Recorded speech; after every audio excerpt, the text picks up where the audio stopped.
Кыргыз Республикасынын администрациялык жоопкерчилик жөнүндө кодексине толуктоолорду киргизүү тууралуу мыйзамдын долбоору демилгечилер депутаттар Бекешев, Исаков Эсенгул, Бакиров Мирлан, Бөкөев, Төрөбаев, Сакибаев. Мыйзамдуулук, укук тартиби жана кылмыштуулук менен күрөшүү боюнча комитет, сот, укуктук маселелер жана мыйзамдуулук боюнча комитет караган. Баяндамачы Дастан Далабаевич Бекешев. Рахмат. Мыйзам долбоорунун демилгечилеринин бири, биринчи окууда бул мыйзам. Рахмат. Уважаемые депутаты, данный законопроект вносится, он больше носит редакционный характер, он вносится для того, чтобы у нас в полной мере заработала санкция, которая прописана уже в действующем кодексе об административной ответственности. Санкция называется «Общественные работы». Просто в 2013 году, когда данный закон по общественным работам вступил в силу, мы обнаружили ряд ошибок, которые были упущены, к сожалению. И мы для того, чтобы исправить эти ошибки, сейчас вносим вот эти поправки. Схема привлечения к общественным работам будет следующая. Суд будет выносить решение о привлечении правонарушителя к общественным работам. Далее судебное решение направляется в орган местного самоуправления. Орган местного самоуправления определяет вид работы и контролирует органы внутренних дел. С министром внутренних дел я по этому поводу разговаривал. В принципе, Министерство внутренних дел, оно может действительно контролировать, как выполняются вот эти общественные работы. Дело в том, что при МВД имеется специально вот эти, комиссии, которые могут, в принципе, их контролировать. Я просил поддержать в первом чтении. Если будут вопросы, я готов на них ответить. Суроолор бар, урматтуу депутаттар, таблону бериңиздер. Суроолорго жазылыңыздар. Талкуунда ачып койгула, талкууга жазыла турганда жазылбасын. Сөз Роза Корчубековна Акназаровада суроо берүү үчүн. Я в целом поддерживаю это изменение. Я попросила бы, чтобы вы подключили исполнение постановления вот в 634 статью о том, что перечень видов общественных работ будет разрабатываться правительством. Дело в том, что какую работу будет делать, у нас пока неизвестно. И вот вы наверняка знаете экс-премьер Италии Берлускони, он по решениям суда приговорен к общественной работе в доме престарелых. Чтобы вы подключали такие дома престарелых в перечень правительству, хотела бы сказать, чтобы у нашей этот закон, чтобы работал. Чиновники или депутаты, или кто-то, чтобы никто не мог убежать, чтобы можно было устанавливать, сколько времени они должны работать, дней, часов, чтобы они не могли выехать. Такие моменты надо будет обязательно запрещать, изымать паспорта, никаких документов не выдавать, чтобы механизм выработать правительству, чтобы этот закон работал. Но в целом Министерство внутренних дел хорошо работаете, вы там совместно составите, как будете контролировать этот законопроект. Молодцы, это очень хороший, надо будет поддержать. Спасибо. Роза Корчубековна, да. В принципе, уже... Я знаю, что правительством разрабатывается перечень. Правительством разрабатывается, да, они скоро должны чтобы принять они подключали, чтобы дома престарелых, вот такие моменты, чтобы были подключены. Ага, спасибо. Понял. Спасибо за пожелание. Сөз Ирина Юрьевна Карамушкина, да? Спасибо. И спасибо, Дастан Далабаевич, вам за то, что вы вспомнили очень важное, я считаю, дополнение по общественным работам. Кстати, вот хотелось бы отметить, вот тех самых проституток, которые пачками, как говорят, отрядами вылавливают, да, рейды. Потом я слышала в репортаже, что не знают, что с ними делать. Их фотографируют, берут на учет, опять отпускают. Вот я думаю, что их нужно опять-таки продумать. И на общественных работах массово проституток, чтобы мели остановки, мели улицы, жилмассивы убирали, которые там все в грязи, в мешках салофановых. Вот обязательно где-то, если это можно, как-то акцентировать внимание на этом. Потом лица без определенного места жительства. Ведь тоже иногда мы все наблюдаем, как рядом с нами, не все они пропойцы, не все они, прям, очень многие были раньше уважаемые люди, и судьба вот так вот их заставила заканчивать свою жизнь. Может быть, их тоже как-то вовлекать, но какую-то минимальную оплату, чтобы они как-то могли прожить. предоставлять. И по поводу алкогольных, как сказать, лица, так называемые, которые у нас иногда валяются, грубо я, конечно, говорю, сейчас не могу подобрать быстро слово, время мало, на улицах находятся. Раньше их лечили, да, у нас было специальные рейды. Сейчас я вижу, что буквально валяются уже на улицах и женщины, и мужчины есть. Никому они не нужны, милиция проезжает, потому что они говорят, нам некуда их деть. У нас нету таких возможностей. Может быть, тоже их потом как-то, я помню, в советское время их привлекали к общественным работам, и самые такие тяжелые участки в городе, в столице, заставить их работать. Поэтому те, кто содержат притоны, я бы вот то, что мы сейчас говорили, я согласна с Милосаковичем, 8 лет кормить насильника, а штрафы за вовлечение в казну государства. Так получается, что вовлекли в проституцию, штрафы взяли, кто вовлекал, и опять-таки государство получает, зарабатывает на проститутках. Конечно, я утрирую, но вот так вот оно получается. А пострадавшая никаким образом... 10 секунд. Нет, я бы хотела единственно получить ответ и от министра, и от Дастана Далабаевича вот по поводу моих предложений. Возможно ли это? Сейчас ответят. Асылбек Шарипович, чек. Чек қою бойынша Алмазбек Батырбекович сунуш беріп атат. Урматтуу депутаттар, суроого, талкууга чек қою бойынша добуш коем, добуш бериңиздер.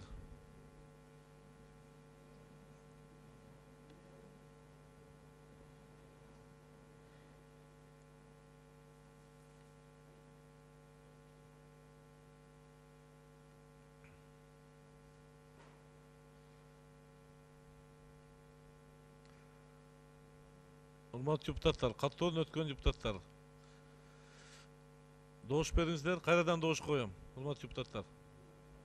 Кайрадан добуш коем. Добуш бериңиздер.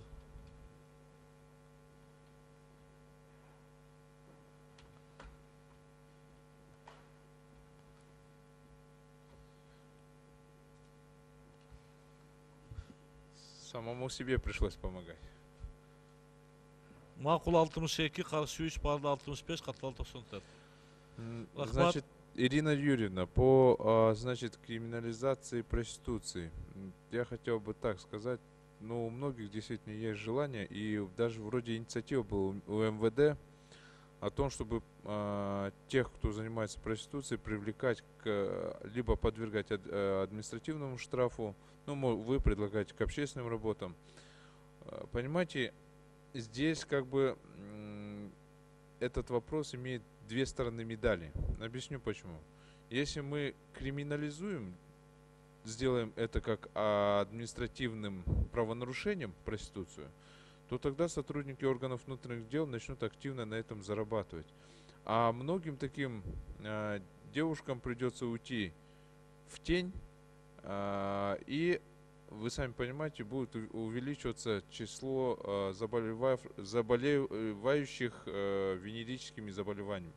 Поэтому здесь надо аккуратно к этим вопросам подойти. Я вам могу сказать примеры просто. Вот Российская Федерация, там проституция является административным правонарушением, но от этого там девушек легкого поведения меньше не стало, наоборот.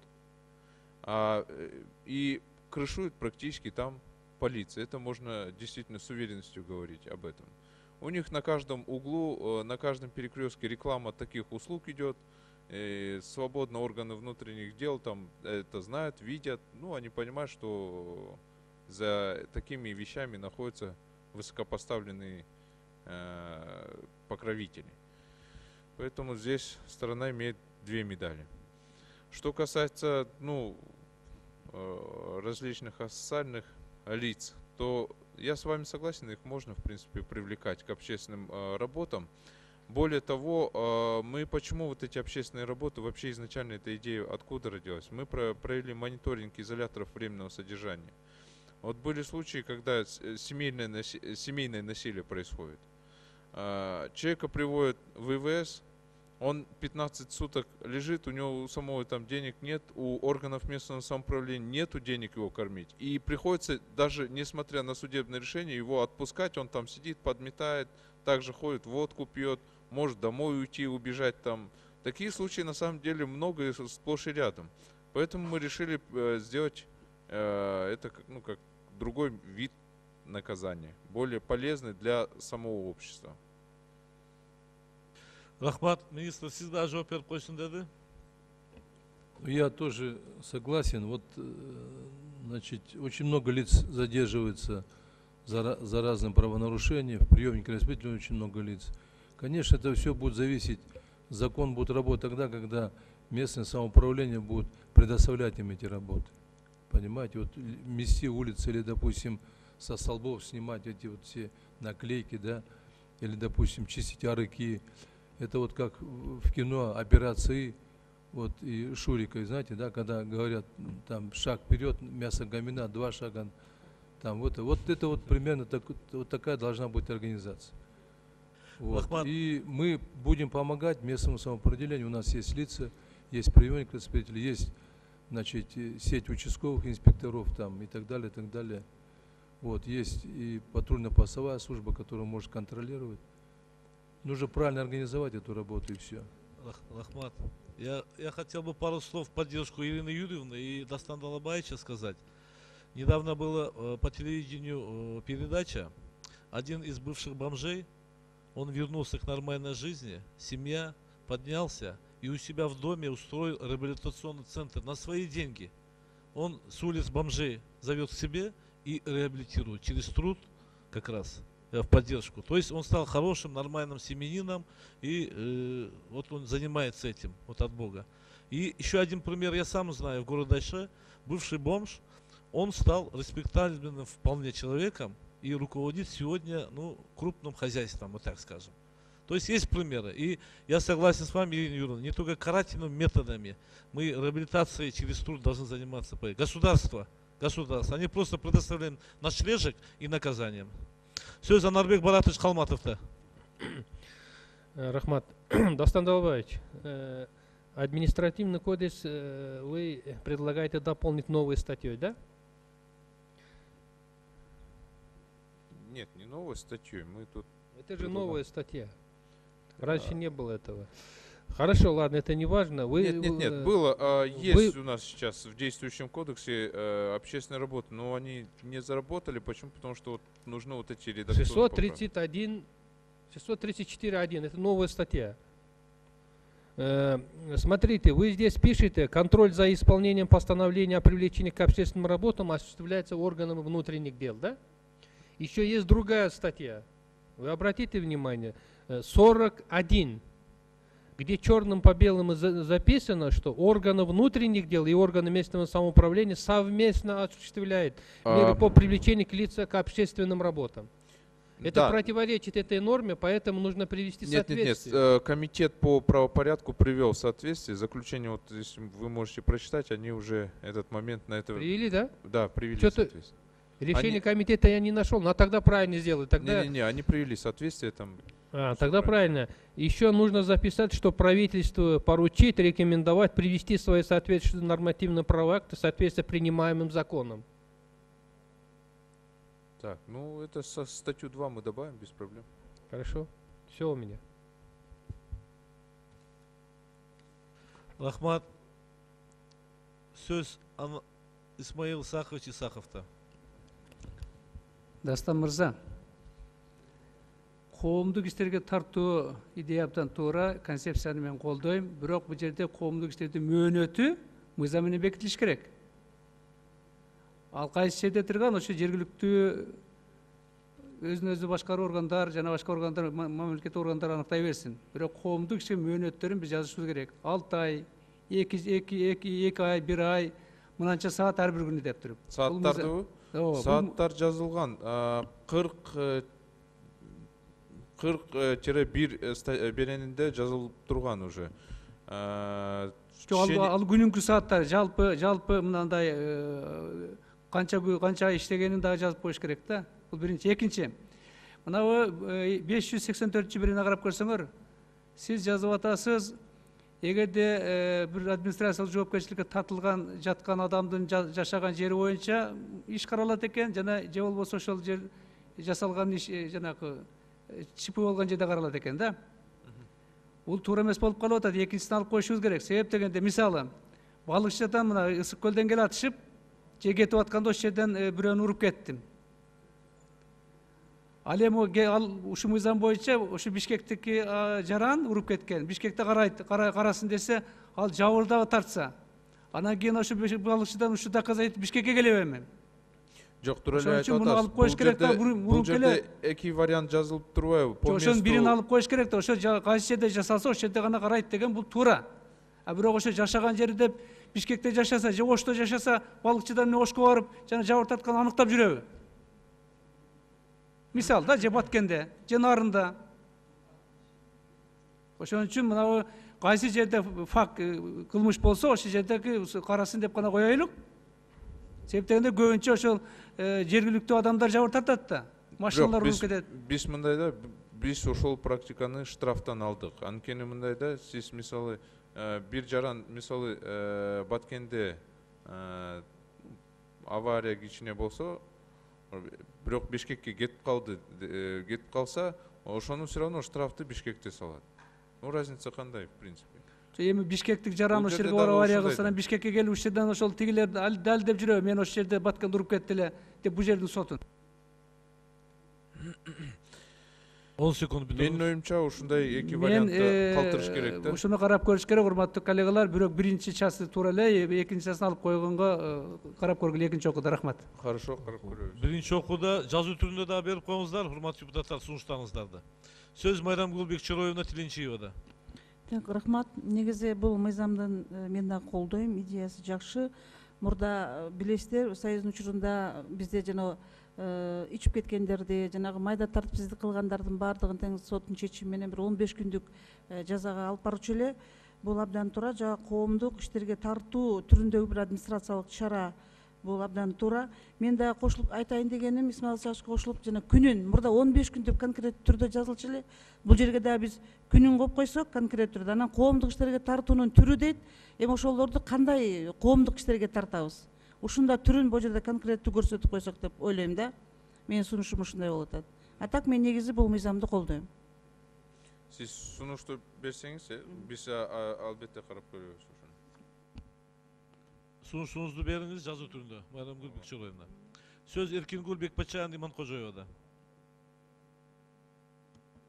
Рахмат, мен айта тургандарым беришти суроону, бирок мен кошумчалап кетейин. Туура, бул коомдук иштерге тартыш керек. Азыр көп иштер шаарда айлана чөйрөнү коргоодо бир көп жумуштар бар. Ошону коомдук иштерге тартууда адамдар көп иштерди жасайт эле. Мисалы үчүн ташталган полигонду деле карасаңар, ошону сортировка кылыш керек да.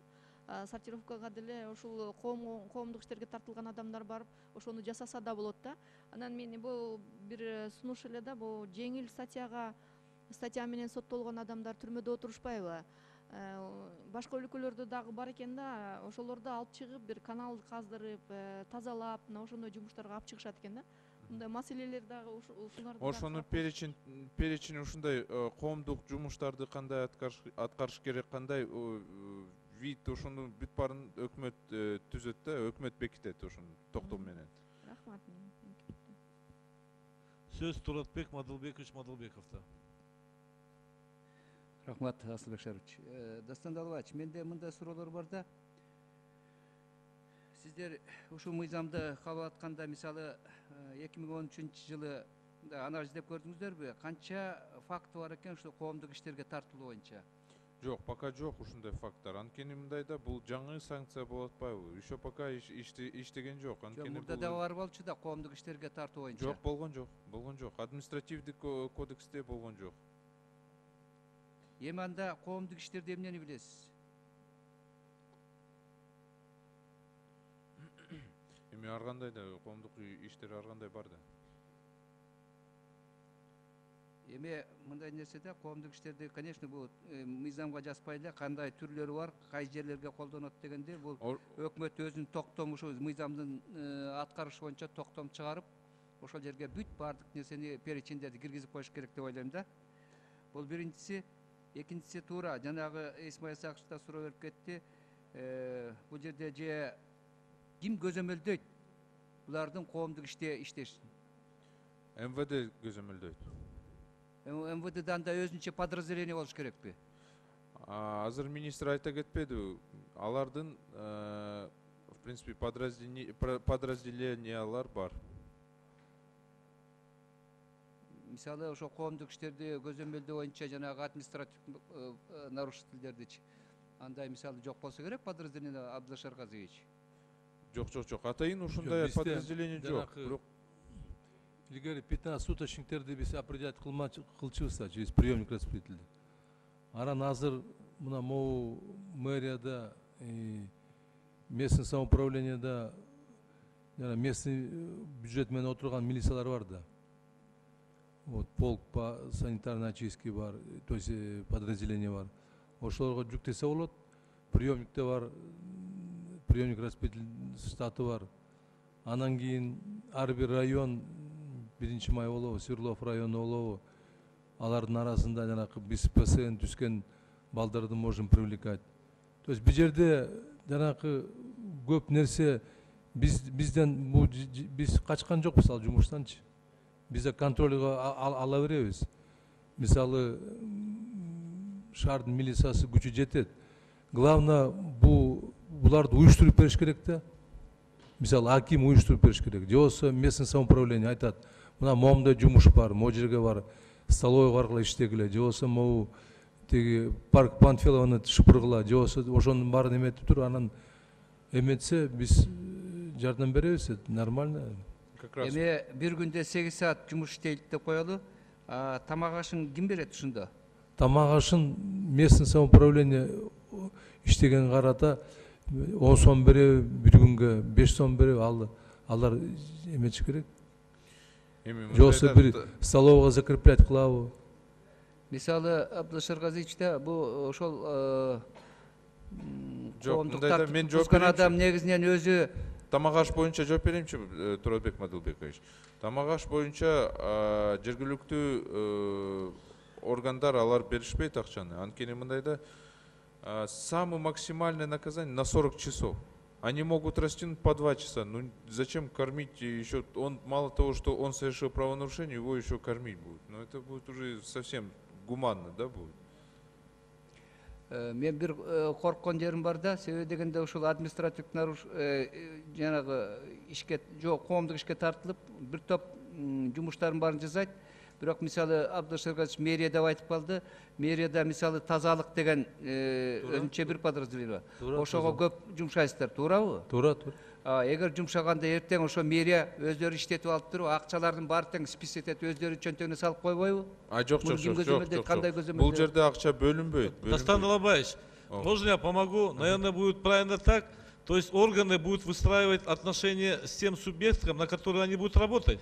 Правильно, да? Все верно. Да, и деньги будут идти через них за определенную работу, которая будет выполняться. Правильно, да? Нет, вот смотрите, вот так это будет. Я постараюсь объяснить. На органы местного самоуправления возложена организация и организация работы. И вид, какой вид уже перечень, когда вот правительство закрепит, да? Допустим, будут смотреть, если он сильный, если у него есть сила физическая, то его там, скажем, зимой скажут, вот здесь надо будет убраться, у нас здесь как раз надо убрать снег от наледей. Органы внутренних дел проконтролируют, насколько он действительно добросовестно, недобросовестно это выполнил. Все, обед, вот эти денег никаких там не будет, это и не нужно, это будет делаться за счет уже средств, существующих средств. А какие здесь деньги надо выделять? Дастан Далабаевич, мындай суроодо дагы ошого карата. Мисалы, Оштон же Таластан нарынан келсе, бул жерден жанагы коомдук тартип бузган боюнча сот 15 күнгө жумушка чегерип койду. Жок, 15 күнгө эметпейт. Анан жашаган жери жок. Жашаган жери жок, мисалы.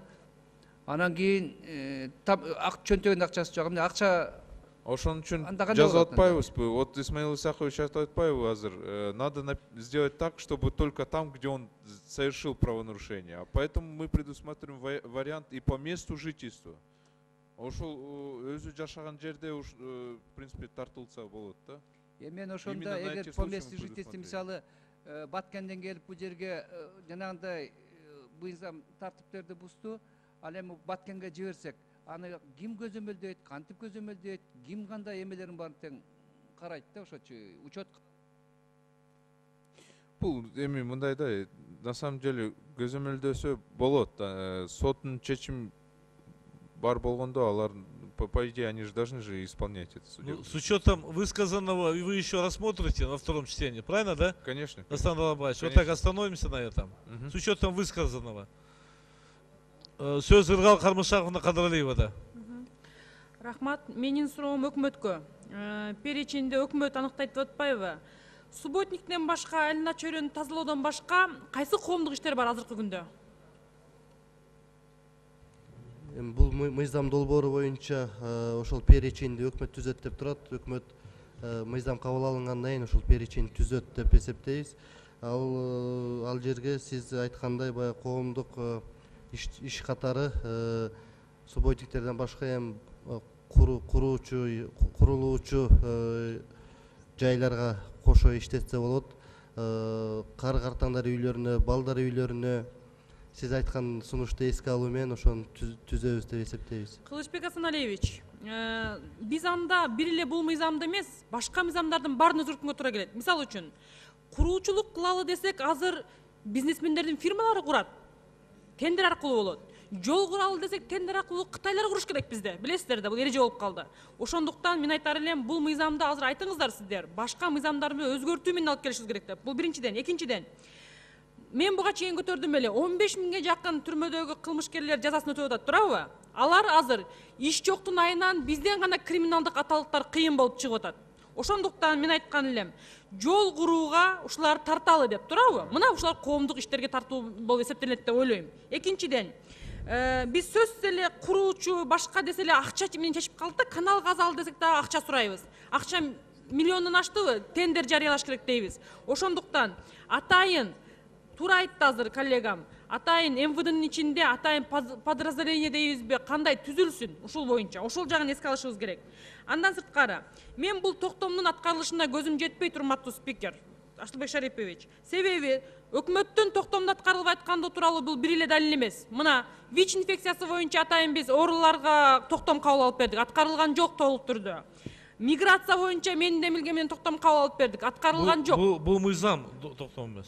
Жок, токтомду айтып атпайбы азыр? Ошон үчүн токтом менен бекитебиз деп, же бекитет перечинди деп. Мен айтар элем, башкадан толук түрдө бардык мыйзамды өзгөртүү менен алып келбесек, бул жөнөкөй гана эртеңки күндүн бир дежурный кабыл алынган, аткарылбай турган мыйзам болуп калат. Ошондуктан мен айтар элем, толук түрдө аткарылыш үчүн өкмөт менен биргеликте мен жогоруда айткан баягы жол салуу боюнча, башка боюнча иштеп чыгышыбыз керек. Тендер жолу менен эмес боло турган кылып.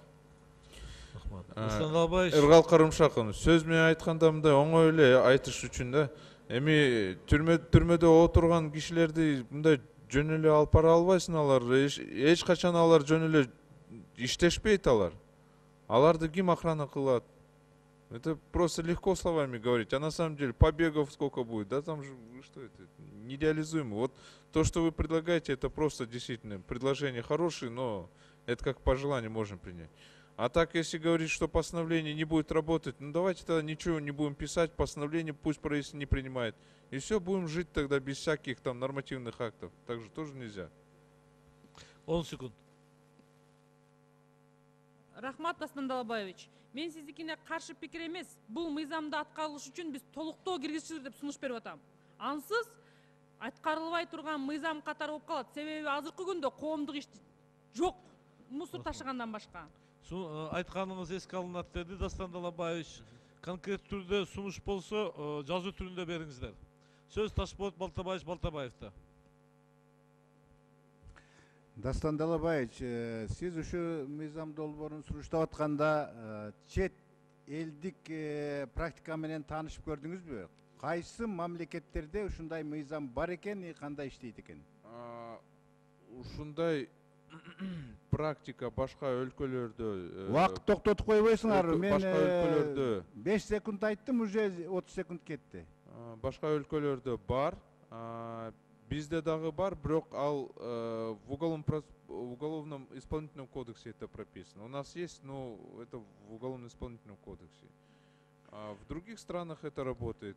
Это и есть, в принципе, вот сейчас и в Российской Федерации это потихоньку тоже работает норма. Поэтому я думаю, и у нас тоже заработает.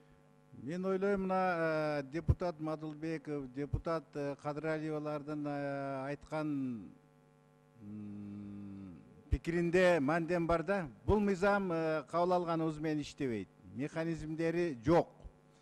Бул биринчи. Экинчиси, азыркы заманда пулуң болсо кулуңмун дегендей. Андан көрө алардан сот штраф салып эле пул өндүрүп бербейби? Тазалык службаларыны күчөтпөйбүзбү? Коомдук ар түрлүү жанагындай шыпырып тазалап дегендей маселелерди ошолордон сурабайбызбы? Акчаны көбөйтпөйбүзбү? Башка бардык мамлекеттерде мен көргөндө ушу коомдук жумуш андай мындай дегенди мен көрө элекмин да. Сиз көрдүм деп атасыз. Наоборот, ушундайлар чет мамлекеттерде, өнүккөн мамлекеттерде бул мындай жакшы иштебейт. Дастан Далабаевич, кабыл алсаңыз, кабыл алганда көрөбүз, бул иштебейт. Ошондуктан биз административдик эгер бир жеңил тартип бузууларды жөнгө салабыз десек, штраф маселесин көбөйтүшүбүз керек. Штрафты оңойлотушубуз керек. Тийиштүү баарын эле сотко алып барып штраф сала бербей, башка административдик штрафтарды ошол эле участковый сала турган кылышыбыз керек. Тартип бузуп булгап аткан болсо, башка кылып аткан болсо, эгер жеңил бир проступкалар жасаган болсо, штраф аркылуу иш жасаса мен ойлойм туура болот деп. Рахмат. Ташболот Балтабаев, мындай да, штраф менен биз ар кандай бизде жарандар бар да. Жумуш жоксуз отурган жарандар бар. Алардан кандай штрафты ала алабыз? Жок, акча жок десечи, все, на этом штраф вы никак не возьмете. Хотите, не хотите, вы его не посадите в тюрьму, ничего не сделаете. Штраф не выплатил, что с ним сделать? Нет у него имущества, ничего нет. А таких у нас тоже достаточно, на самом деле. Эми коомдук туалеттерди ошолорду конвой менен алып барып тазалатабыз деген Бул профилактика, анан тарбия жагы дагы бар да. Дастан Далабаевич, вот на примере стран, та же самая Россия, Италия. Вот в России недавно банкир был на общественный, вы знаете, судом. Да. Приговор суда общественной работы. Он работал в деревне. Джозеф Берлускони, он тоже судом приговорен к общественным работам. Аларга штраф десек, штраф төлөп коюп, нарушение кылып жүрө берет. Алар Конечно. Акчасы көп. Ана башка жагы дагы бар bununча. Ошон үчүн мындай сунуштарды берип, колдоп койсоңуздар жакшы. А есть другой вариант, а если денег нет вообще? Тогда да, что есть делать? другой вариант, денег нету, да. Поэтому рахмат, урматтуу депутаттар, башка суроолор барбы? Суроолор жок. Сөз комитет төрагасында Кенжебек Саттымкулович, сизде. Рахмат, урматтуу коллегалар, бул мыйзам долбоорунун комитеттин корутундусу жактырылсын. Анан кийин сын пикирлерди эске алуу менен биринчи окууда сунушталсын жогорку кеңешине. Рахмат, аталган мыйзам долбоору биринчи окууда добуш берүүгө жөнөтүлөт. 4-нчи микрофон. Рахмат, урматтуу Асылбек Шарипович, жана бир кичине ката кетип калыптыр. Кенжебек Саттымкулович да өзү байкабай калса керек. 5-нчи күн тартибиндеги 5-нчи маселе жанакы кылмыш жаза кодексине өзгөртүү киргизүү боюнча талкуулап 2-нчи окуу дегенбиз. А жерде 2-нчи жана 3-нчү окуу деп жазылып турат. Стенограмма үчүн айтып коеюн дедим элем. Биринчи комитеттин корутуусунда айткылган да. Кенжебек Саттымкулович, подтверждение этип койсоңуз. Микрофон берип коюңуз. Асылбек Шарипович, биз комитеттен муну жазуу жүзүндө сунуштар келип түшпөгөндөн кийин 3-нчү окууда да каршылык жок болсо колдоп коюуну сунуштаганбыз да. Жана мен окуйм деп өзүмөн чыгып кетти. Фракциялардан каршылык жокпу? Мына каршылык бар экен, болбойт деп атат Курмантай Абдиевич. 2-нчи окууда гана добушка жөнөтүлөт. Рахмат чоң. Урматтуу депутаттар, саат 2 чейин танапиз.